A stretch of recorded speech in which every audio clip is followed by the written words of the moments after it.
Почитувани, вие го следите подкастот на Националното здружение на мултипла склероза на Македонија. Денес разговараме на тема бременост при мултипла склероза. За таа цел, мој денешен соговорник е научен соработник доктор Слободанка Саздова-Бурнеска. Докторке, ви благодарам што прифативте поканата да бидете наш соговорник денеска.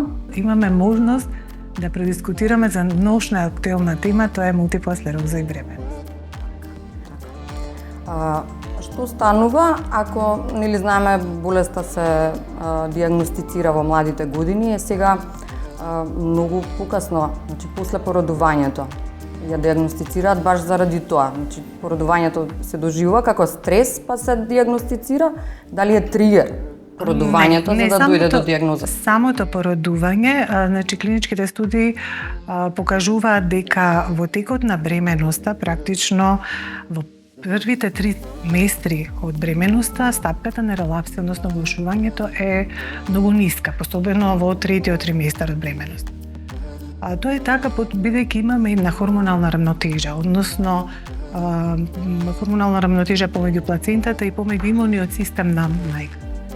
После породувањето, кога паѓаат нивото на естрогените, практично доаѓа до пореметување на таа хормонална рамнотежа и со тоа се зголемува практично ризикот за релапси во првите, особено 3 месеци после породување, тој ризик може да се подкачи на 30%. Затоа се корисни практично стратегии за водење на бременност кај пациентки со мултипла склероза. Што значи тоа? Значи, во колку пациентката немаме клинички и радиолошка активност на болеста, пациентката во последната година нема релапси, нема нови лезии на магнетна резонанца на мозок, тоа значи дека таа пациентка може да се советува да планира бременност. Меѓутоа, во колку имаме пациентка која што имаме неконтролирана мултипла склероза или имаме висока активна форма на болеста, имаме лоши прогностички фактори, или имаме самата активност на болеста бара примена на моноклонални антитела, тогаш ја менуваме стратегијата, односно се советува на таа пациентка веднаш после породувањето, односно 2 недели после породувањето да се вклучи на висока ефикасна терапија. Така, баш тоа ми беше прашањето, дали оние кои што се со релапсно ремитирачка се како подобри кандидати да останат бремени од оние кои што се со примарна и секундарна прогресирачка? Значи, секогаш пациентот се гледа индивидуално. Секој за себе. Значи, многу е важно кога го ја водиме бременоста и кај пациенти со мултипла, пред се да се има во предвид возраста, самата форма на болеста и клиничкиот ток практично на болеста. Кога ја поставуваме диагнозата кај пациентката со мултипла склероза, млада жена со мултипла склероза, веднаш мораме да ги разгледаме тераписките можности и да ги понудиме. Во колку имаме млада жена која што има високо активна болест и која што во наредните години не планира бременост од некои причини, дали тоа е кариера, дали тоа е образование и слично, тогаш на таа пациентка и се препорачува да биде поставена на високо ефикасна терапија со цел да се спречат влошувањето и степенот на прогресија.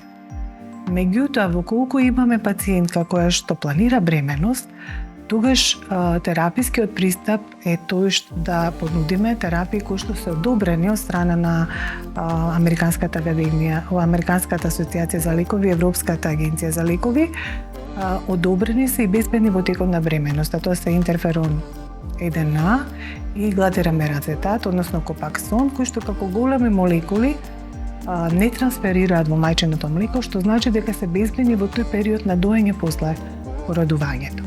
Иначе сите останати терапии, високо ефикасни, се контраиндицирани во текот на бременоста, дури за некој постои период на испирање.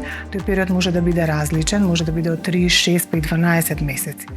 Оралните терапии кои што се користат во лекување на мултипла склероза се исто така контраиндицирани во текот на бременост. Да, тоа и ми беше следното прашање околу терапиите.